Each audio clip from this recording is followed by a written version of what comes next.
Hi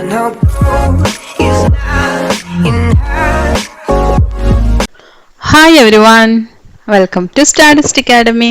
ഞാൻ റോഷ്ന. നമുക്കിന്ന് goods and service ടാക്സിൽ ഇൻട്രൊഡക്ഷൻ ടു GST എന്ന് പറയുന്ന മൊഡ്യൂളിൽ വരുന്ന അടുത്ത ടോപ്പിക്കാണ്. അപ്പോൾ ഇതിൽ നമുക്ക് പഠിക്കാനുള്ളത് കുറച്ച് ടേംസ്, പിന്നെ GSTയുടെ കോമ്പണൻസ്, GST റേറ്റ്സ്, ഇതൊക്കെയാണ് മെയിനായിട്ട് പഠിക്കാനുള്ളത്. അപ്പോൾ നമുക്ക് നേരെ ക്ലാസ്സിലേക്ക് പോകാം. അപ്പോൾ ആദ്യം നമുക്ക് പഠിക്കാനുള്ളത് ടാക്സ് കാസ്കേഡിംഗ്. ടാക്സ് കാസ്കേഡിംഗ് എന്ന് പറഞ്ഞു കഴിഞ്ഞാൽ അണ്ടർ മൾട്ടിപ്പിൾ ടാക്സ് സിസ്റ്റം നമ്മൾ മുന്നേ ഫോളോ ചെയ്തിട്ടുള്ളതാണ്. മൾട്ടിപ്പിൾ ടാക്സ് സിസ്റ്റം, GST അല്ല, multiple tax system. The tax on raw materials and finished products may be subject to tax again. Raw മെറ്റീരിയൽസിന്റെ മേലെ നമ്മൾ ടാക്സ് കൊടുത്തു, ഫിനിഷ്ഡ് പ്രോഡക്ട്സിന്റെ മേലെയും വേറെ ടാക്സ് കൊടുക്കുന്നുണ്ട്. അപ്പൊ പഴയ സിസ്റ്റത്തിൽ നമ്മൾ ഓൾറെഡി കണ്ടിട്ടുണ്ടല്ലോ, ഒരുപാട് ടാക്സിനെ നമ്മൾ അബോളിഷ് ചെയ്തിട്ടുണ്ട്, GSTയിലേക്ക് മേർജ് ചെയ്തിട്ടുണ്ട്. അപ്പൊ അത്രയും ടാക്സ് ഇതിനു മുന്നേ കളക്ട് ചെയ്തുകൊണ്ടിരുന്നിട്ടുണ്ടാവും. For example, when sales tax is imposed on a price including excise duty. ഇപ്പൊ സെയിൽസ് ടാക്സ് ഇമ്പോസ് ചെയ്യാണ് ഒരു പ്രോഡക്റ്റിന്റെ മേലെ. അപ്പൊ അതിന്റെ മേലെ ഓൾറെഡി നമ്മൾ എക്സൈസ് ഡ്യൂട്ടി പേ ചെയ്തിട്ടുണ്ടാവും. അപ്പൊ ആ സമയത്ത് എന്ന് പറഞ്ഞാൽ എക്സൈസ് ഡ്യൂട്ടിയും കൂടി ഇൻക്ലൂഡഡ് ആയ വാല്യൂയുടെ മേലെയാണ് നമ്മൾ സെയിൽസ് ടാക്സ് ചാർജ് ചെയ്യുന്നത്. There is sales tax on excise duty component of the product. അപ്പൊ നോക്കുകയാണെങ്കിൽ ഇപ്പൊ ഒരു പ്രോഡക്റ്റിന്റെ വാല്യൂ 100 ആണ്. നമ്മൾ അതിന്റെ മേലെ എക്സൈസ് ഡ്യൂട്ടി ഓൾറെഡി 20 റുപ്പീസ് കൊടുത്തു. അപ്പൊ പ്രോഡക്റ്റിന്റെ വാല്യൂ 120 ആയി. 120 ആയതിനു ശേഷം നമ്മൾ അതിന്റെ മേലെ സെയിൽസ് ടാക്സ് ചാർജ് ചെയ്യുന്ന സമയത്ത് ഈ 120യുടെ മേലെയാണ് സെയിൽസ് ടാക്സ് ചാർജ് ചെയ്യുന്നത്. അപ്പൊ ശരിക്കും പറഞ്ഞു കഴിഞ്ഞാൽ ഈ 20 റുപ്പീസിന്റെ മേലെ പിന്നെയും ടാക്സ് വന്നു അല്ലെ. 20 റുപ്പീസ് എന്ന് പറയുന്നത് എക്സൈസ് ഡ്യൂട്ടി ആയിരുന്നു. അപ്പോൾ ഒരു ടാക്സിന്റെ മേലെ പിന്നെയും നമ്മൾ ടാക്സ് ചാർജ് ചെയ്യുന്നത്.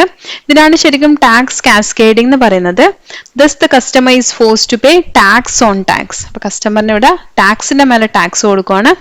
This is quite common if there are different taxes collected by different stages by different authority. ഇതെങ്ങനെ സംഭവിക്കുന്ന, പല അതോറിറ്റീസ് പല സ്റ്റേജസിൽ പല ടാക്സ് കളക്ട് ചെയ്യാണ്. ഇപ്പോൾ ഒരു അതോറിറ്റി ഒരു ടാക്സ് കളക്ട് ചെയ്തു, അപ്പം ആ പേഴ്സൺ എന്ത് ചെയ്തു, ആ ടാക്സും കൂടി ആഡ് ചെയ്തിട്ട് അതിന്റെ വാല്യൂ നമ്മൾ കാൽക്കുലേറ്റ് ചെയ്തു. പിന്നെ നമ്മൾ ആ വാല്യൂയുടെ മേലെന്ന് പറയുമ്പോൾ ആ ടാക്സും കൂടി ഇൻക്ലൂഡഡ് ആയിട്ട് നമ്മൾ വേറൊരു അതോറിറ്റിക്ക് ടാക്സ് കൊടുക്കേണ്ടി വരുവാണ്. The incidence of tax on tax is commonly described as tax cascading. ഇതിനാണ് നമ്മൾ ടാക്സ് കാസ്കേഡിംഗ് എന്ന് പറയുന്നത്. അപ്പോൾ ഓരോ പ്രോഡക്റ്റും ഡിഫറെന്റ് സ്റ്റേജസിലേക്ക് കൂടി പാസ് ചെയ്തിട്ടാണ് നമ്മൾ ഫൈനൽ പ്രോഡക്ട്സ് ആവുന്നത്. ആ സമയത്ത് സ്റ്റേജസ് കൂടുന്നതിനനുസരിച്ച് നമുക്ക് ഈ ടാക്സ് കാസ്കേഡിങ്ങിന്റെ ഇഫക്റ്റും കൂടുതലായിരിക്കും. അപ്പം ഇത് ശരിക്കും പറഞ്ഞാൽ നമ്മൾ GST സിസ്റ്റത്തിലെ കൂടി ഇത് നമ്മൾ ഇറാഡിക്കേറ്റ് ചെയ്തിട്ടുണ്ട്, ഇത് കംപ്ലീറ്റ്ലി എലിമിനേറ്റ് ചെയ്തിട്ടുണ്ട് ടാക്സ് കാസ്കേഡിങ്ങിന്റെ ചാൻസസ്. അത് നമുക്ക് വഴിയെ മനസ്സിലാവും എങ്ങനെയാ അത് നമ്മൾ എലിമിനേറ്റ് ചെയ്തതെന്ന്. ബട്ട് ശരിക്കും പറഞ്ഞാൽ ടാക്സ് കാസ്കേഡിങ് എഫക്റ്റ് എലിമിനേറ്റ് ചെയ്തുകൊണ്ടുള്ള ഒരു ടാക്സ് സിസ്റ്റമാണ് നമുക്ക് ഇപ്പോൾ ഉള്ളത്, ഗുഡ്സ് ആൻഡ് സർവീസ് ടാക്സ് എന്ന് പറഞ്ഞാൽ. ഇതിൽ ഒരു അതോറിറ്റി മാത്രമേ അതിന്റെ കളക്ട് ചെയ്യുന്നുള്ളൂ അല്ലെ. അപ്പോൾ ഒരു അതോറിറ്റി മാത്രം ചെയ്യുന്ന സമയത്ത് അതിനകത്ത് തന്നെ നമുക്ക് ഇൻപുട്ട് ടാക്സ് ക്രെഡിറ്റ് എന്ന് പറഞ്ഞിട്ടൊരു കാര്യമുണ്ട്. അപ്പോൾ അതുകൊണ്ട് നമുക്ക് ഓൾറെഡി പേ ചെയ്ത ടാക്സ് വല്ലതും ഉണ്ടെങ്കിൽ ഓരോ സ്റ്റേജിലും പേ ചെയ്തിരിക്കുന്ന ടാക്സ് നമുക്ക് അവിടെ നിന്ന് കണ്ടുപിടിക്കാൻ പറ്റും, എത്ര പേ ചെയ്തെന്ന് മനസ്സിലാക്കാൻ പറ്റും. അതിനുശേഷം ബാക്കി എമൗണ്ട് മാത്രം ഈ പറയുന്ന ആള് പേ ചെയ്താൽ മതി. വാല്യൂ ആഡഡിന്റെ മേലെ നമ്മൾ ഇതൊക്കെ ഡിസ്കസ് ചെയ്താണ്, എത്രയാണോ ആ പ്രോഡക്റ്റിന്റെ മേലെ വാല്യൂ ആഡഡ് ആയിട്ട് വരുന്നു അതിന്റെ മേലെയാണ് നമ്മൾ ടാക്സ് ചാർജ് ചെയ്യുന്നത്, അല്ലാതെ പിന്നെയും എൻറ്റയർ പ്രോഡക്റ്റ് വാല്യൂയുടെ മേലെ ചാർജ് ചെയ്യുന്നില്ല. അതിന് നെക്സ്റ്റ് ടാക്സ് പിരമിഡിങ്. അപ്പം നമ്മൾ പഴയ സിസ്റ്റത്തിലാണെങ്കിൽ, ഇപ്പൊ സെയിൽസ് ടാക്സ് സിസ്റ്റത്തിലാണെങ്കിൽ a seller collects tax from the buyer at the specified rates. അപ്പം ബയറിന്റെ കയ്യിൽ നിന്ന് സെല്ലർ എന്ത് ചെയ്യും, ടാക്സ് കളക്ട് ചെയ്യും. When the buyer sells the purchase goods to another one. ഇപ്പൊ ഈ ബയർ വേറൊരാൾക്ക് അത് സെയിൽ ചെയ്യാണ്. ഇപ്പൊ ഒരു ഹോൾസെയിലറിന് റീറ്റെയിലർ ആയിട്ട് വിചാരിക്കാം. അപ്പൊ ഹോൾസെയിലറിന് സെയിൽ ചെയ്യുന്ന സമയത്ത് ഹോൾസെയിലർ ഓൾറെഡി ടാക്സ് കൊടുത്തിട്ടുണ്ട്. അതിനുശേഷം ഹോൾസെയിലർ എന്ത് ചെയ്തു, അതുകൂടെ ആഡ് ചെയ്ത് അയാളുടെ ചാർജസ് ഒക്കെ ആഡ് ചെയ്തിട്ട് റീറ്റെയിലറിന് സെയിൽ ചെയ്യുവാണ്. റീറ്റെയിലർ എന്ത് ചെയ്യും, വേറൊരാൾക്ക് സെയിൽ ചെയ്യുവാണ്. അപ്പോൾ വേറൊരാൾക്ക് സെയിൽ ചെയ്യുന്ന സമയത്ത് റീറ്റെയിലർ ഹോൾസെയിലറിന് എത്ര ടാക്സ് പേ ചെയ്തു അത് പിന്നെയും അയാൾ എന്ത് ചെയ്യും, അതിന്റെ മേലെ ചാർജ് ചെയ്ത് കാണിക്കും. അപ്പൊ അങ്ങനെ പോകുന്ന സമയത്ത് it is practically difficult to separate the cost element and tax component in the price after the second sale. ഇപ്പോൾ രണ്ടാമത്തെ സെയിൽ നടന്നു കഴിഞ്ഞാൽ ശരിക്കും പറഞ്ഞാൽ നമുക്ക് അതിൽ ടാക്സ് പാർട്ട് എത്രയാണോ കോസ്റ്റ് പാർട്ട് എത്രയാണെന്ന് നമുക്ക് ഐഡന്റിഫൈ ചെയ്യാൻ പറ്റില്ല. അപ്പം നമ്മൾ ഈ പറയുന്ന ഇൻപുട്ട് ടാക്സ് ക്രെഡിറ്റ് സിസ്റ്റം അവിടെ ഇല്ല നമ്മുടെ സെയിൽസ് ടാക്സ് സിസ്റ്റത്തിൽ. അപ്പൊ ഈ ടാക്സ് പിരമിഡിങ് എന്തുകൊണ്ട് ഉദ്ദേശിക്കുന്നത് നമുക്ക് അതിലെ ടാക്സും കോസ്റ്റും സെപ്പറേറ്റ് ചെയ്യാൻ പറ്റാത്തതിന്, the process of tax component becoming part of cost, ടാക്സും കൂടി നമ്മളെ കോസ്റ്റിന്റെ പാർട്ടായി മാറുവാണ്, നമുക്ക് അവിടുന്ന് വേർതിരിച്ചെടുക്കാൻ പറ്റുന്നില്ല. അപ്പൊ ഈ പ്രോസസ്സിനാണ് നമ്മൾ ടാക്സ് പിരമിഡിംഗ് എന്ന് പറയുന്നത്. അപ്പൊ ഇതും നമ്മൾ GST സിസ്റ്റത്തിൽ എലിമിനേറ്റ് ചെയ്തിട്ടുണ്ട്. എന്തുകൊണ്ടാന്ന് പറഞ്ഞു കഴിഞ്ഞാൽ നമുക്ക് ആ പ്രോഡക്റ്റിന്റെ മേലെ എത്ര ഓൾറെഡി ടാക്സ് പേ ചെയ്തു നമുക്കത് ചെക്ക് ചെയ്യാൻ പറ്റും. For example, if the price inclusive of GST collected from the customer on sale of television set is 25,600, ഇപ്പൊ 20,000 plus GST 20%, 5,600 represents the entire tax.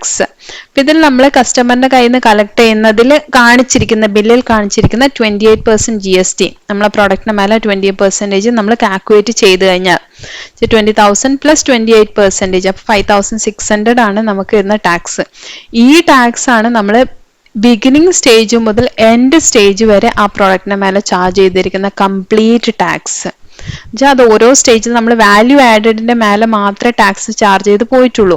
അപ്പൊ ഡബിൾ ടാക്സ് ഒന്നും വന്നിട്ടില്ല. എത്ര വാല്യൂ ആഡ് ചെയ്ത് അതിന്റെ മേലെ മാത്രം ഓരോ സ്റ്റേജിലും ടാക്സ് ആഡ് ചെയ്ത് വരുമ്പം ഫൈനൽ പ്രോഡക്റ്റ് എത്തുമ്പം അതിന്റെ മേലെ മാക്സിമം എത്ര പെർസെൻറ്റേജ് ചാർജ് ചെയ്തോ അതായിരിക്കും അതിന്റെ ടോട്ടൽ ടാക്സ് ആയിട്ട് വരുള്ളൂ.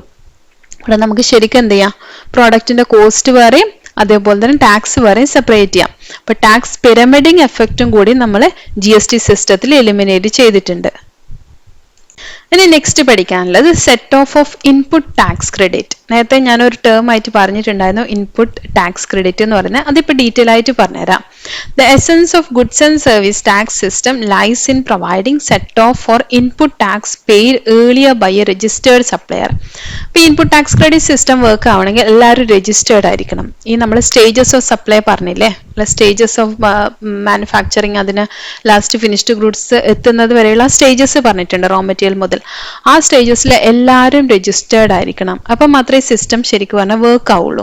അപ്പോൾ ഒന്നാമത്തെ ആൾ എന്ത് ചെയ്തു, അയാളുടെ പ്രോഡക്റ്റിന്റെ മേലെ അയാൾ രണ്ടാമത്തെ ആൾക്ക് കൊടുക്കുന്ന സമയത്ത് അതിന്റെ മേലെ അയാൾ ടാക്സ് ചാർജ് ചെയ്തിട്ടുണ്ട്.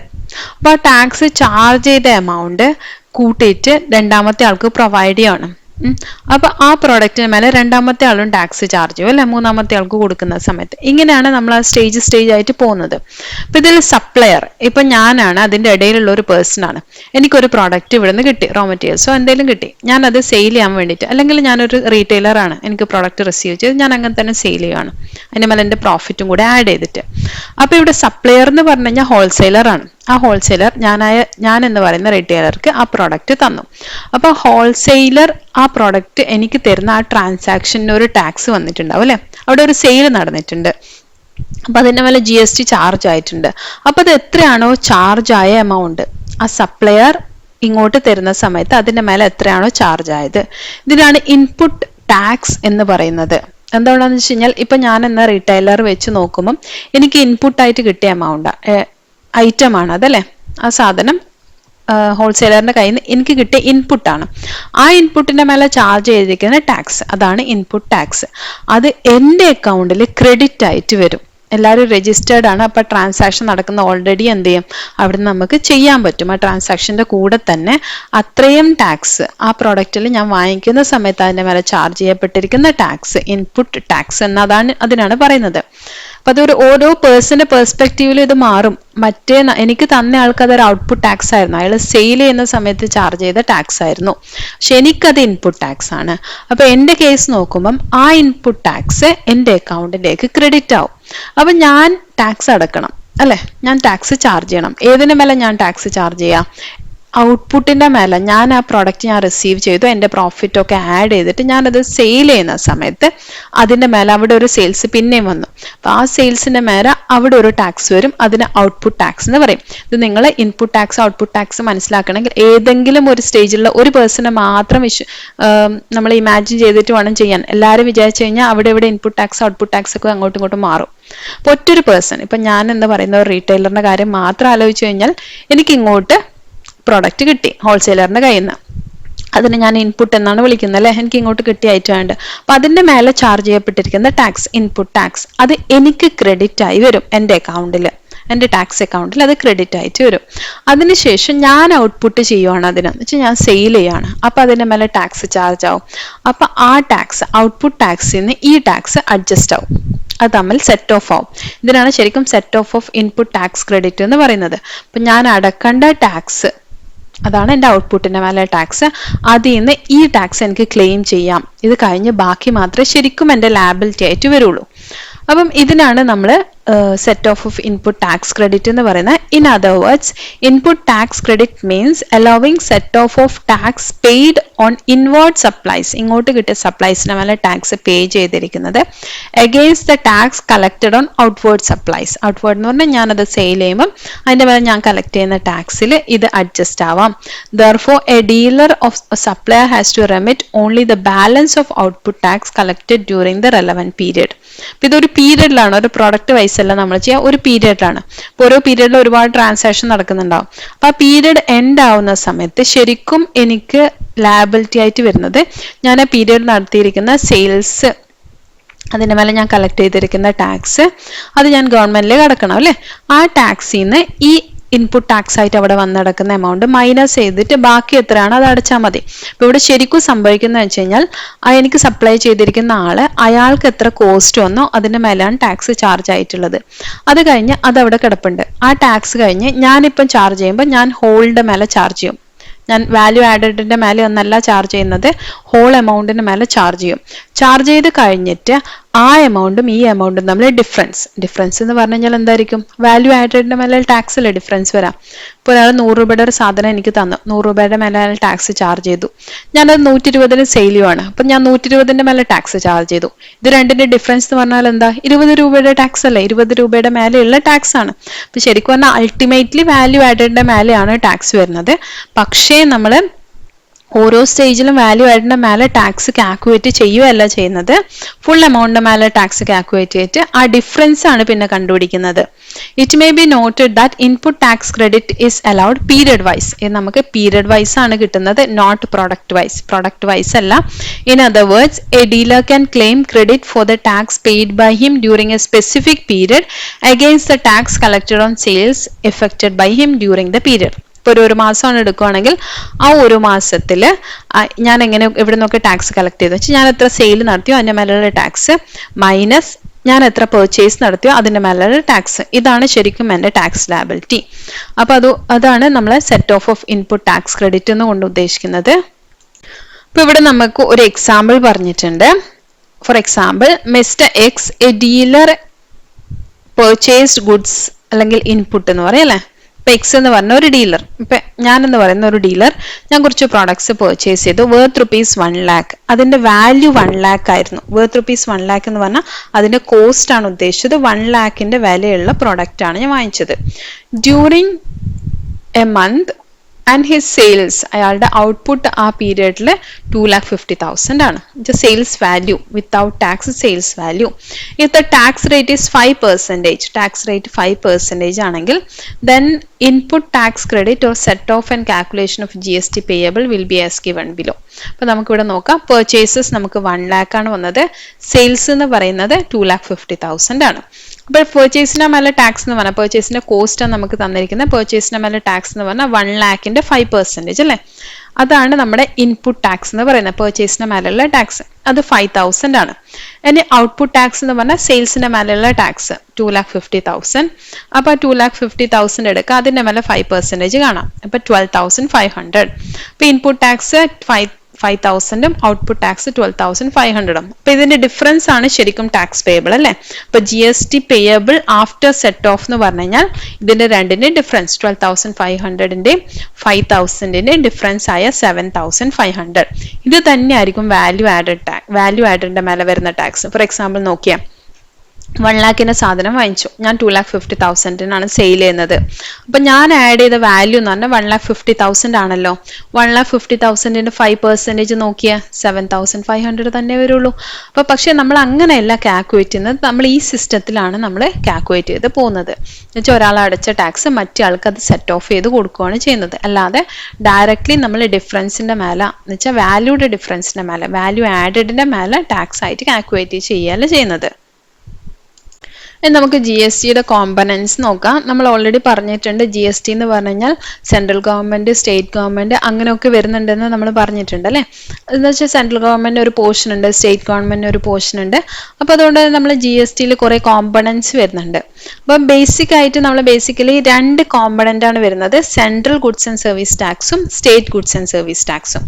സി ജി എസ് ടിയും എസ് ജി എസ് ടി എന്ന് പറയും. അപ്പോൾ ഇതാണ് സെൻട്രൽ ഗവൺമെന്റ് പാർട്ടിനാണ് നമ്മൾ സി ജി എസ് ടി എന്ന് പറയുന്നത്, സ്റ്റേറ്റ് ഗവൺമെന്റിന്റെ പാർട്ടിനാണ് എസ് ജി എസ് ടി എന്ന് പറയുന്നത്.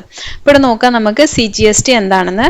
That part of G S T collected at the time of supply and payable to the central government is called central G S T.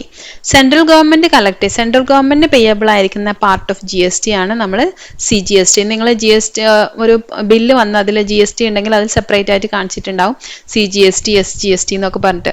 അപ്പം ആ റേറ്റിന്റെ പകുതി സെൻട്രൽ ഗവൺമെന്റിനും പകുതി സ്റ്റേറ്റ് ഗവൺമെന്റിനും ആയിട്ടാണ് കാണിച്ചിട്ടുണ്ടാവുക. For example, if the rate of G S T is 12% ആണെങ്കിൽ then half of the the tax collected, that is 6%, is central GST. അതിൽ 6% CGST ആയിരിക്കും, which belongs to Government of India. അത് central ഗവൺമെന്റിന് ആണ്, അത് കിട്ടേണ്ടത് സെൻട്രൽ ഗവൺമെന്റിനാണ്. ഇതുപോലെ തന്നെ എസ് ജി എസ് ടി അല്ലെങ്കിൽ state G S T. That part of G S T collected at the time of supply and payable to the state of the consumer or the state to which the supply take place is called state G S T. അപ്പോൾ central government കൊടുക്കുന്നതെല്ലാം central ഗവൺമെന്റിന് തന്നെ. State government എന്ന് പറഞ്ഞാൽ കുറേ state ഉണ്ടല്ലോ. അപ്പോൾ ആർക്കാണ് കൊടുക്കുന്നത്? നമ്മൾ പറഞ്ഞിട്ടുണ്ട് ഡെസ്റ്റിനേഷൻ ബേസ്ഡ് ടാക്സ് അല്ലെ കൺസംഷൻ ബേസ്ഡ് ടാക്സ് ആണ് അല്ലേ. അപ്പോൾ കൺസ്യൂമർ എവിടെയാണ് ഇരിക്കുന്നത് അവിടെ ആ സ്റ്റേറ്റിനാണ് ആ part of S G S T കിട്ടുന്നത്. For example, if the rate of tax is 12%, then half of the tax collected is CGST, which belong to Government of India അല്ലേ. The other half belongs to the concerned state, which is called SGST. അപ്പോൾ ഇതിനാണ് SGST എന്ന് പറയുന്നത്.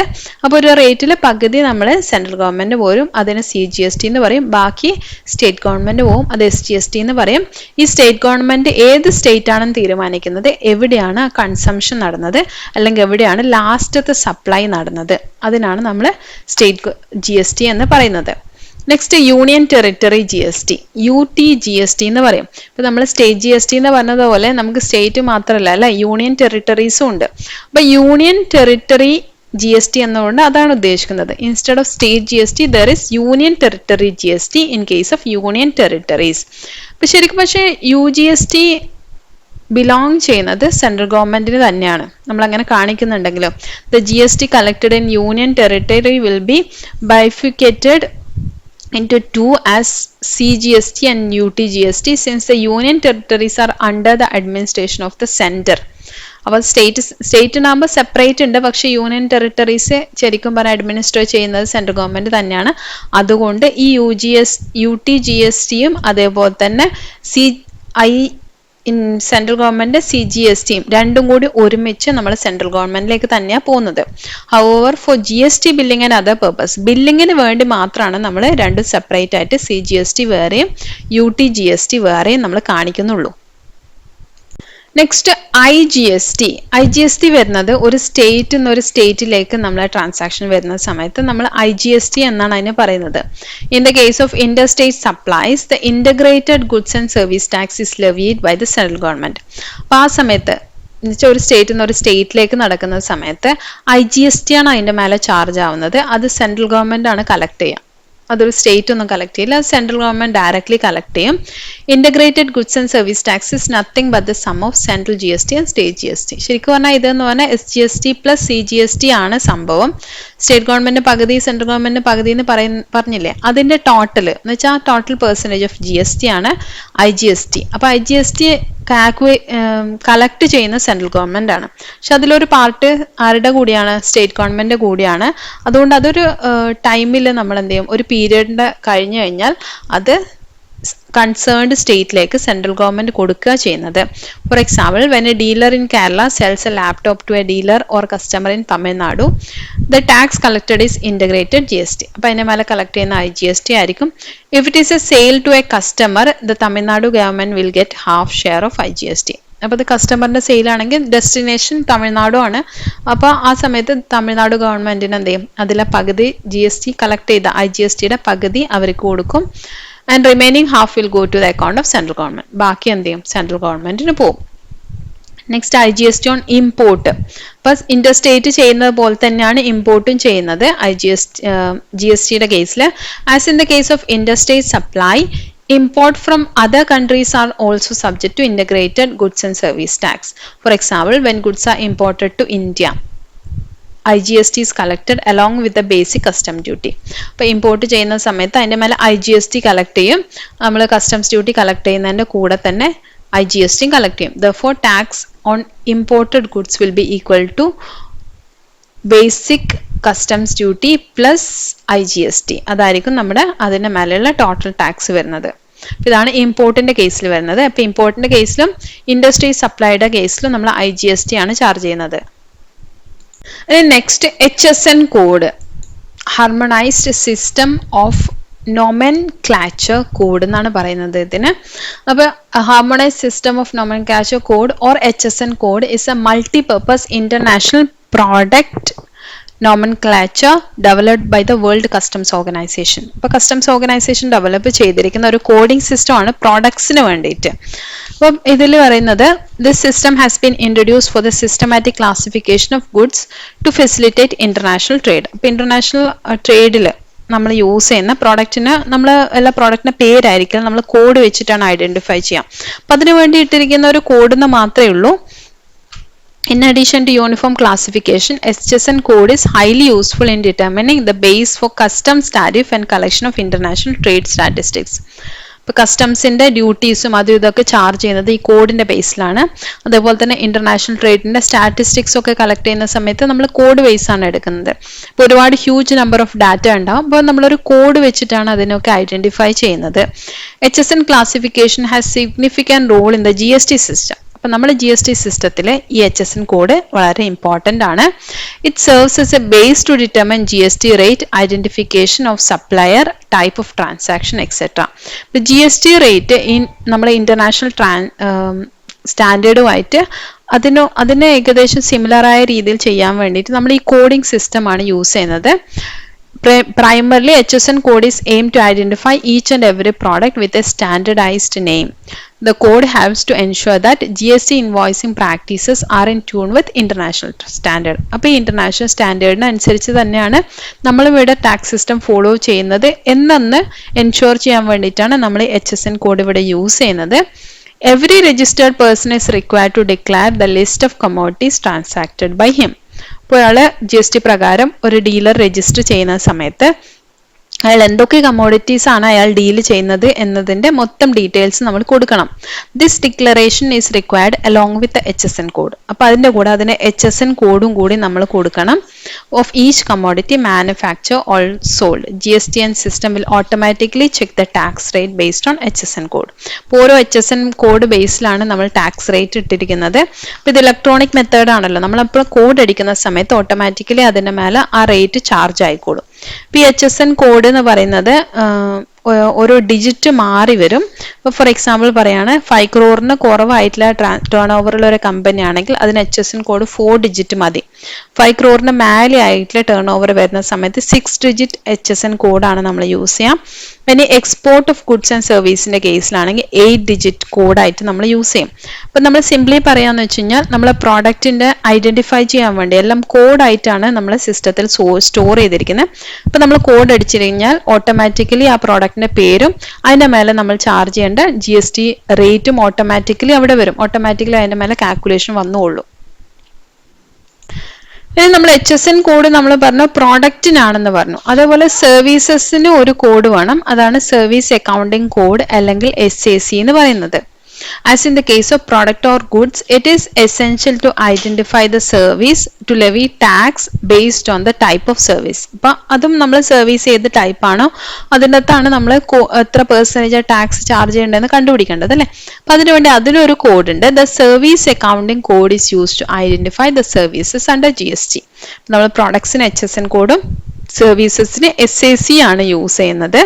Four example assume that a hotel provides restaurant service and outdoor catering service. ഇപ്പോൾ hotel ഉണ്ട്, അവർ റെസ്റ്റോറൻറ്റും ഉണ്ട്, അവർക്ക് outdoor കാറ്ററിങ്ങും ഉണ്ട്. ഇപ്പം എല്ലാവർക്കും ഔട്ട്ഡോർ കാറ്ററിംഗ് ഉണ്ടല്ലോ.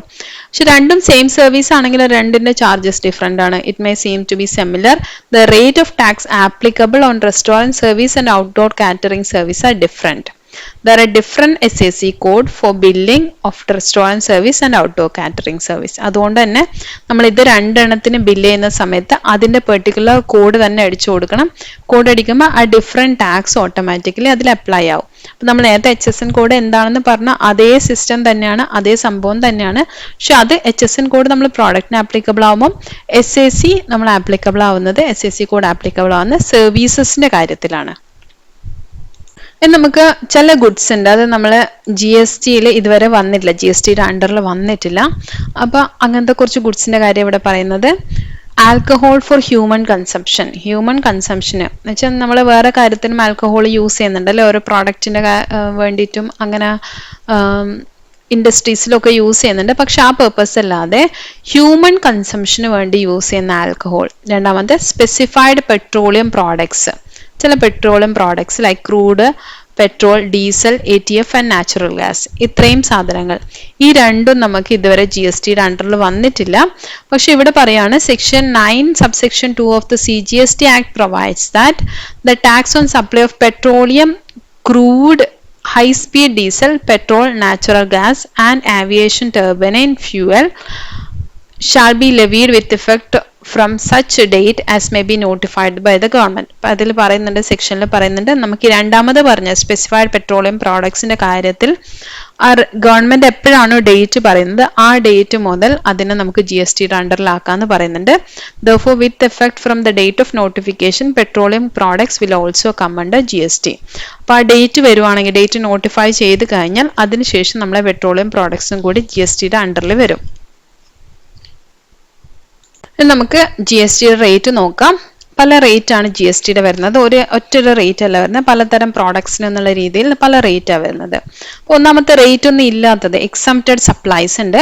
A large number of items have been exempted from the preview of GST. Most of the farm products, live animals, live chicken, live fish, egg, honey, puja articles, hearing aid, slate pencil etcetera. ഇതിനൊന്നും നമുക്ക് tax ഇല്ല, exempted products ആണ്. അപ്പം ഇതിൽ GSTയിൽ included ആണ്, പക്ഷെ ഇതിന് നമ്മൾ ടാക്സ് കൊടുക്കണ്ട. Next taxable at the rate of 0.25%. Next first സ്ലാബിൽ വരുന്ന ഓരോരോ റേറ്റ് കൂടി വരുന്നതാണ് നമ്മൾ പഠിക്കുന്നത്. ആദ്യം എക്സംപ്റ്റഡ് നമ്മൾ പഠിച്ചു. 0.25% റേറ്റ് വരുന്ന ഡയമണ്ടിലാണ്. നോൺ ഇൻഡസ്ട്രിയൽ ഓർ അൺവർക്ക്ഡ് ആയിട്ട് ഡയമണ്ട് ആണ് പറയുന്നത്. ഇവിടെ നമ്മൾ ആ പോളിഷ്ഡ് ഡയമണ്ട് അല്ല പറയുന്നത്. Precious stones other than diamond and semi precious stones unworked. അതുപോലെ പ്രഷ്യസ് സ്റ്റോൺസും സെമി പ്രഷ്യസ് സ്റ്റോൺസും unworked. Synthetic or reconstruction precious of semi precious stones, അല്ലെങ്കിൽ സിന്തറ്റിക് അല്ലെ റീകൺസ്ട്രക്റ്റഡ് ആയിട്ടുള്ള പ്രഷ്യസ് അല്ലെങ്കിൽ സെമി പ്രഷ്യസ് സ്റ്റോൺസ്, അതും unworked are the items on which 0.2. അപ്പൊ ഇതൊന്നും അൺവർക്ക്ഡ് ആണ്, റോ ആയിട്ടുള്ളതാണ് നമ്മളോട് പറയുന്നത്. Next taxable at the rate of 3%. ഇനി അടുത്ത റേഞ്ചിലേക്ക് പോവാണ് 3%. Base metals, gold, silver, articles of jewellery, imitation jewellery, coin waste and scrap of precious metals etcetera taxable at the rate of 3%. ഇതിനൊക്കെ നമുക്ക് 3% ആണ്. അതിന് നെക്സ്റ്റ് റേറ്റ് എന്ന് പറയുന്നത് 5% ആണ്. ഇതിൽ വരുന്നത് fish, frozen or dried. Fish വരുന്നുണ്ട്, അത് ഫ്രോസൺ ആവാം, ഡ്രൈഡ് ആവാം. Flours, meals and pellets of fish, മെറ്റ്സും അതേപോലെ ഫിഷിന്റെ പെലറ്റ്സും. Ultra high temperature milk and cream, UHT milk നമ്മൾ കണ്ടിട്ടില്ലേ അത്. അതുപോലെ concentrated vegetables, frozen grapes, raisins, nuts, spices, branded rice, electric vehicles etcetera belong to the tax bracket of 5%. അപ്പൊ ഇതിനൊക്കെയാണ് നമ്മൾ 5% ടാക്സ് വരുന്നത്. നെക്സ്റ്റ് വരുന്ന 5 എന്നൊരു ജമ്പാണ് നമ്മളെ 12%. അതിൽ വരുന്ന fruit pulp or fruit juice based drinks, അതിൻ്റെ ഒക്കെ ഡ്രിങ്ക്സ് വരുന്നതാണ്. Marble and granite blocks, preserved fish, animal fat and oil, handmade matches, frozen meat products, butter, cheese, ghee, pickles, sausage, fruit juices, tooth powder, instant food mix, cell phones, sewing machine, handbags including pouches and purses, jewelry box, mirrors, etc. belong to this category. അപ്പോൾ ഇതിലാണ് നമ്മൾ ഇത്രയും items, ഈ പറഞ്ഞ എല്ലാ ഐറ്റംസിനും 12% ആണ്. 18%. Majority of supplies are taxed on the rate 18%. നമ്മൾ normally use ചെയ്യുന്ന മേജർ പ്രോഡക്ട്സും നമുക്ക് വരുന്നത് 18% റേറ്റിലാണ്. ഒരുപാട് പ്രോഡക്ട്സ് ഉണ്ട്, അതുകൊണ്ടാണ് നമ്മൾ ലിസ്റ്റ് ഔട്ട് ചെയ്യാത്തത്. ഈ ബാക്കിയുള്ള ഐറ്റംസ് പെർസെൻറ്റേജസിലുള്ളത് നോക്കാം, അതിലെല്ലാത്തതൊക്കെ 18% എന്ന് അസ്യൂം ചെയ്താൽ മതി. Taxable at the rate of 28%. ഇപ്പം നോർമൽ റേറ്റിനെക്കാട്ടി കൂടുതൽ വലിയ 28% വരുന്നത് sunscreen, pan masala, dish washer, weighing machine, paint, cement, vacuum cleaner, automobiles, hair clippers, motor cycle, luxury products, lotteries etcetera. ഇതൊക്കെയാണ് നമുക്ക് 28% വരുന്നത്. Are the common items on which 28% tax is applicable. Hotel with room rent exceeding 7,500, അത് നമുക്ക് 28% വരും. Movie tickets വരും.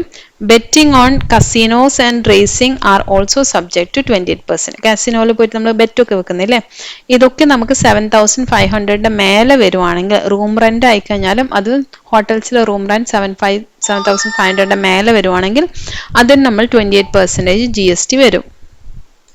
ഇനി next ഇതിന്റെ വേറെ കുറച്ച് റേറ്റ് ആണ് വരുന്നത്. അത് ഒന്നാമത്തത് ടാക്സ് ഡിഡക്റ്റഡ് അറ്റ് സോഴ്സ് അല്ലെങ്കിൽ TDS. അത് 2% ആണ്. TDS എന്ന് പറഞ്ഞു കഴിഞ്ഞാൽ നമ്മൾ ഒരു പേയ്മെന്റിന്റെ സമയത്ത് അതിൻ്റെ അകത്ത് നിന്ന് ടാക്സ് ഡിഡക്റ്റ് ചെയ്തിട്ട് ബാക്കി മാത്രം പേയ്മെന്റ് കൊടുക്കുന്നതിനാണ് നമ്മൾ TDS എന്ന് പറയുന്നത്. Government departments, local authorities and government agencies who are recipients of supply have to deduct tax at the rate of 2%. അത് SGST 1%ഉം CGST 1% ആയിട്ടാണ് വരുന്നത്. 2% from the payment made to the supplier where total value of supply under a contract exceed 2,50,000 rupees. 2,50,000 rupeesൽ കൂടുതലുള്ള ഒരു payment നമ്മൾ ഒരാൾക്ക് കൊടുക്കുകയാണെങ്കിൽ, ഒരു ട്രാൻസാക്ഷന്റെ പുറത്ത് നമ്മൾ കൊടുക്കുകയാണെങ്കിൽ, അതിനകത്ത് നമ്മൾ എന്ത് ചെയ്യണം, അവരുടെ കൊടുക്കുന്ന പേയ്മെന്റ്, ഇപ്പൊ സാലറിയിലൊക്കെ ഇത് വരുന്നുണ്ട് TDS. Huge amount salary draw ചെയ്യുന്ന സമയത്തൊക്കെ എന്ത് ചെയ്യും, ആ സാലറി കൊടുക്കുന്ന ആള് എംപ്ലോയർ ഫുൾ എമൗണ്ട് സാലറി കൊടുക്കില്ല, അതിനകത്ത് പെർസെൻറ്റേജ് ഓഫ് ടാക്സ് കട്ട് ചെയ്തിട്ട് മാത്രമേ നമ്മൾ സാലറി കൊടുക്കുന്നുള്ളൂ. അതേപോലെ തന്നെ ഇവിടെ പറഞ്ഞ ഒരു പേയ്മെന്റ് കേസിൽ അത് government department, local authority and government ഏജൻസിയുടെ കേസിൽ മാത്രമാണ് TDSന്റെ കാര്യം പറയുന്നത്. അവരൊരു പേയ്മെന്റ് കൊടുക്കുവാണ്, അത് 2,50,000 rupeesൽ കൂടുതലാണ്, അതൊരു കോൺട്രാക്റ്റിലോ അല്ലെങ്കിൽ ഒരു സപ്ലൈ ചെയ്തതിന്റെ വാല്യൂ ആയിട്ട് ഒരു ട്രാൻസാക്ഷൻ നടന്നതിന്റെ പൈസ കൊടുക്കുന്ന സമയത്ത് 2% കട്ട് ചെയ്യണം. 1% SGST ആയിട്ടും 1% CGST ആയിട്ടും. Next, tax collected at source. E-commerce operations have to collect tax at source at the rate of 1%. 1% ആണ് നമ്മൾ TCS എന്ന് പറയുന്നത്. 0.5% of CGST plus 0.5% of SGST എന്ന് പറയുന്നത് of net value of taxable supplies when they make payment to suppliers of goods or service through their electronic portals. അപ്പോൾ ഒരു സപ്ലയേഴ്സിന് payment electronic portal through പേ ചെയ്യുന്ന സമയത്ത് ആ സോഴ്സിൽ നിന്ന് നമ്മൾ എന്ത് ചെയ്യണം, ടാക്സ് കളക്ട് ചെയ്യണം. മറ്റേന്ന് വെച്ചാൽ പേയ്മെന്റ് കൊടുക്കുന്ന സമയത്ത് നമ്മളത് മൈനസ് ആയിട്ട് കൊടുക്കുകയാണെങ്കിൽ, ഇത് പേയ്മെന്റ് വാങ്ങിക്കുന്ന സമയത്ത് അതിൻ്റെ കൂടെ ഇത്രയും കൂടി ആഡ് ചെയ്തിട്ട് നമ്മൾ വാങ്ങിക്കണം. അതാണ് ടാക്സ് കളക്റ്റഡ് അറ്റ് സോഴ്സ് എന്ന് പറയുന്നത്. Next composite tax. Composite tax വരുന്നുണ്ട്, നമ്മൾ നേരത്തെ പറഞ്ഞിട്ടുണ്ടായിരുന്നു GSTയിൽ കോമ്പസിറ്റ് ടാക്സ് വരുന്നുണ്ട്. Small scale business firms having turnover up to 1.5 crore can opt for composite scheme. ഇപ്പോൾ ടേൺ ഓവർ 1.5 crore വരെ വരുന്ന സ്മോൾ ബിസിനസ്സുകൾക്ക് എന്ത് ചെയ്യാം, കോമ്പസിറ്റ് ടാക്സ് സ്കീം എന്ന് പറഞ്ഞൊരു സ്കീം ഉണ്ട്. എന്ന് വെച്ചാൽ അവർക്ക് GST റേറ്റ് ഇല്ലാതെ വേറൊരു റേറ്റ് ഓപ്റ്റ് ചെയ്യാം. ആ റേറ്റ് എന്ന് പറയുന്നതാണ് നമ്മൾ ഈ 1%. അതിൽ 0.5% CGSTയും 0.5% SGST ആയിട്ട് എടുക്കാം. However, the composition rate for hotels shall be 5%. പക്ഷെ ഹോട്ടൽ ആണെങ്കിൽ അത് 5% ആയിരിക്കും. ഇപ്പോൾ 2.5 plus 2.5. Those who opt for composition scheme have to pay tax at the prescribed rate based on total turnover. അപ്പോൾ അവരെന്താ ചെയ്യേണ്ടതെന്ന് വെച്ച് കഴിഞ്ഞാൽ, ടോട്ടൽ എത്രയാണ് അവരുടെ ടേൺ ഓവർ, അതിന് മേലെ ഈ പെർസെൻറ്റേജ് ടാക്സ് ചെയ്താൽ മതി. അല്ലാതെ നമ്മൾ GST റേറ്റ് അതിന് മേലെ അപ്ലൈ ചെയ്യണമെന്നില്ല. ഇതുകൂടാതെ ഒരു സംഭവം കൂടി വരുന്നുണ്ട്, കോമ്പൻസേഷൻ സെസ് എന്ന് പറഞ്ഞിട്ടുണ്ട്. നമ്മൾ നേരത്തെ കോമ്പൻസേഷൻ ആക്ട് പറഞ്ഞിട്ടുണ്ടായിരുന്നു അല്ലേ? എന്തിനാ കോമ്പൻസേഷൻ ആക്ട് പറഞ്ഞത്? നമ്മൾ ഇതുവരെ സ്റ്റേറ്റ് ഗവൺമെന്റ് പല ടാക്സും കളക്ട് ചെയ്തുകൊണ്ടിരുന്നിട്ടുണ്ടായിരുന്നു. ഇപ്പം എല്ലാം നമ്മൾ എന്ത് ചെയ്തു? GST അണ്ടറിലാക്കി. അപ്പൊ ഇന്റർ സ്റ്റേറ്റ് സപ്ലൈയുടെ ടാക്സ് കളക്ട് ചെയ്യുന്നതൊക്കെ സെൻട്രൽ ഗവൺമെന്റ് ആണ്. അപ്പൊ ഇങ്ങനെയൊക്കെ സിറ്റുവേഷൻസിൽ ചിലപ്പം സ്റ്റേറ്റ് ഗവൺമെന്റിന്റെ റവന്യൂ കുറയാം. ഓരോ സ്റ്റേറ്റും ഡിഫറെന്റ് ടാക്സ് ചാർജ് ചെയ്തിട്ടുണ്ടായത്. അപ്പൊ അതും ഈ GSTയും സിമിലർ ആവണമെന്നില്ല. അപ്പൊ ആ സമയത്ത് എന്ത് ചെയ്യും? ആ സ്റ്റേറ്റുകൾക്ക് ലോസ് സംഭവിക്കാം. അത് കോമ്പൻസേറ്റ് ചെയ്യാൻ വേണ്ടിയിട്ട് നമ്മൾ സെൻട്രൽ ഗവൺമെന്റ് പറഞ്ഞു, നിങ്ങൾക്ക് 5 ഇയേഴ്സിനേക്ക് ഒരു കോമ്പൻസേഷൻ എമൗണ്ട്, എത്രയാണ് അവർക്ക് വന്ന ലോസ് അത്രയും എമൗണ്ട് അവർക്ക് കൊടുക്കാന്ന് പറഞ്ഞിട്ടുണ്ട്, 5 ഇയേഴ്സ് വരെ. അപ്പൊ അതിനു വേണ്ടിയുള്ള ഒരു സെസ് ആണ് കോമ്പൻസേഷൻ സെസ് എന്ന് പറയുന്നത്. The compensation act empowers the government of India to levy and collect compensation cess on supply of luxury articles. ഇപ്പൊ ഗവൺമെന്റിന് ഈ സ്റ്റേറ്റുകൾക്ക് കോമ്പൻസേഷൻ കൊടുക്കാൻ പൈസ വേണം. അപ്പൊ ആ പൈസ ഉണ്ടാക്കാൻ വേണ്ടി ഗവൺമെന്റ് എന്ത് ചെയ്തു? ലക്ഷറി ആർട്ടിക്കിൾസും അതേപോലെ തന്നെ ഡീമെറിറ്റ് ഗുഡ്സ്. ഡീമെറിറ്റ് ഗുഡ്സ് എന്നുകൊണ്ട് ഉദ്ദേശിക്കുന്നത് നമുക്ക് ഹെൽത്ത് ഇമ്പാക്റ്റ് ഉണ്ടാകുന്ന ഗുഡ്സ് ആണ്, സച്ച് ആസ് പിന്നെ pan masala, tobacco, smoking mixture, അതേപോലത്തെ സംഭവങ്ങൾ. അതേപോലെ തന്നെ ലക്ഷറി ആർട്ടിക്കിൾസ്. ഇതിന്റെ മേലെ എക്സ്ട്രാ ഒരു ടാക്സ്, ഒരു സെസ്, ചാർജ് എന്നാ പറയാ, ടാക്സ് ആയിട്ടല്ല, സെസ് എന്ന് പറഞ്ഞ ഒരു ചാർജ് കൂടി അതിന്റെ കൂടെ ഇൻക്ലൂഡ് ചെയ്യണം. ഓട്ടോമാറ്റിക്കലി അവർക്കുള്ള ടാക്സ് റേറ്റിന്റെ കൂടെ ഒരു സെസ്സും കൂടി വെച്ചിട്ട് എക്സ്ട്രാ എമൗണ്ട് അവരുടെ അടുത്ത് കളക്ട് ചെയ്യണം. പക്ഷെ ഗവൺമെന്റ് ഇപ്പം പൈസയുടെ ആവശ്യമുണ്ട്. എന്തിനാണ്? നമ്മുടെ സ്റ്റേറ്റുകൾക്ക് കോമ്പൻസേഷൻ കൊടുക്കാൻ വേണ്ടി. അപ്പൊ ആ പൈസ ഉണ്ടാക്കാൻ വേണ്ടിയിട്ട് ഒരു സെസ് ചാർജ് ചെയ്തിട്ടാണ് പൈസ കളക്ട് ചെയ്യുന്നത്. അപ്പൊ ഇതിനാണ് നമ്മൾ കോമ്പൻസേഷൻ സെസ് എന്ന് പറയുന്നത്. ഇത് ചാർജ് ചെയ്യുന്നത് ലക്ഷറി ആർട്ടിക്കിൾസിന്റെ ബേസിലും മേലെയും, അതുപോലെ ഡീമെറിറ്റ് ഗുഡ്സ്, ഹെൽത്തിന് ഡാമേജ് വരുന്ന ടൈപ്പ് ഓഫ് പ്രോഡക്ട്സ്, അതൊക്കെയാണ് നമ്മൾ മെയിൻ ആയിട്ട് അതിന്റെ മേലൊക്കെ ചാർജ് ചെയ്യുന്നുള്ളൂ. The rate of compensation cess at present range from 1% to 290%. അപ്പൊ അത് പല പ്രോഡക്ട്സിനും പല രീതിയിലാണ്. 1% മുതൽ 290% വരെ കോമ്പൻസേഷൻ സെസ് ഉണ്ട്. The compensation cess is applicable on both Inter state and intra state supply of specified goods. അപ്പൊ ഈ ഗുഡ്സിന്റെ ഇന്റർ സ്റ്റേറ്റ് ആണെങ്കിലും ഇൻട്രാ സ്റ്റേറ്റ് ആണെങ്കിലും അവർ ഈ കോമ്പൻസേഷൻ സെസ് അതിന്റെ മേലെ ചാർജ് ചെയ്യും. അപ്പൊ നമ്മളിന്ന് പഠിച്ചത് കുറെ ടേംസ് നമ്മൾ പഠിച്ചു. അപ്പൊ ഈ ടേംസ് ഒക്കെ നമുക്ക് ഭാവിയിൽ എവിടെയൊക്കെ കേൾക്കാനുണ്ട്. അപ്പൊ കേൾക്കുന്ന സമയത്ത് നിങ്ങൾക്ക് അറിയില്ലെന്ന് തോന്നാൻ പാടില്ല. അതുകൊണ്ടാണ് ഇതൊക്കെ നമ്മളിപ്പം പഠിച്ചു വെച്ചിരിക്കുന്നത്. അപ്പൊ ടേംസ് കൂടാതെ നമ്മൾ എന്തൊക്കെ പഠിച്ചിട്ടുണ്ട് അത് കഴിഞ്ഞിട്ട്, ഇതിലെ ടേംസിൽ ഏറ്റവും ഇമ്പോർട്ടന്റ് ആയിട്ട് വരുന്ന ഇൻപുട്ട് ടാക്സ് ക്രെഡിറ്റ് ആണ്. അത് നമുക്ക് എപ്പോഴും ആവശ്യമുള്ളതാണ്. അതുകൂടാതെ നമ്മൾ GSTയുടെ കോമ്പണൻസ് പഠിച്ചു. CGST, SGST, IGST എന്നൊക്കെ പറഞ്ഞിട്ട് അത് പഠിച്ചിട്ടുണ്ട് അല്ലേ?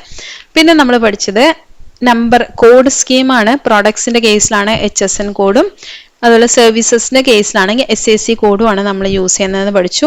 പിന്നെ നമ്മൾ ടാക്സിന്റെ റേറ്റ് ആണ് പഠിച്ചിരിക്കുന്നത്. GSTയുടെ റേറ്റ് പല ടൈപ്പ് ഓഫ് പ്രോഡക്ട്സിന് പല റേറ്റ് ആണ്. അതുപോലെ എക്സംപ്റ്റഡ് ആയിട്ടുള്ള പ്രോഡക്ട്സും ഉണ്ട്. ഇതൊക്കെ നമ്മൾ പഠിച്ചു. പിന്നെ നമ്മൾ പഠിച്ചത് കോമ്പൻസേഷൻ സെസ് ആണ്. കോമ്പൻസേഷൻ സെസ് ചാർജ് ചെയ്യുന്നത് സെൻട്രൽ ഗവൺമെന്റ് സ്റ്റേറ്റ് ഗവൺമെന്റിന് കോമ്പൻസേഷൻ പ്രൊവൈഡ് ചെയ്യാൻ വേണ്ടിയിട്ട്. അപ്പൊ ഇത്രയാണ് മേജർ ആയിട്ടുള്ള ടേംസ് വരുന്നത്.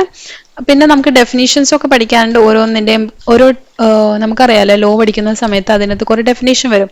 അതേപോലെ നമുക്കിവിടെ ആക്ട് ആണ്, ഇത് ലോ ആണ്. അപ്പൊ GST ലോ പ്രകാരം പല പ്രോഡക്ട്സിന് പല ടേംസും ഡിഫൈൻ ചെയ്തിട്ടുണ്ട്. അത് അപ്പോൾ പഠിക്കാം. ഇപ്പം ബേസിക്കലി നമ്മൾ യൂസ് ചെയ്യുന്ന കുറച്ച് ടേംസ് ആണ് ഇപ്പം എക്സ്പ്ലെയിൻ ചെയ്തിരിക്കുന്നത്. അപ്പം ഇതുവരെയുള്ള എല്ലാവർക്കും ക്ലിയർ ആയി എന്ന് വിചാരിക്കുന്നു. അടുത്ത വീഡിയോയിൽ കൂടി വീണ്ടും കാണാം. അതുവരയ്ക്കും ഹാപ്പി ലേണിംഗ്.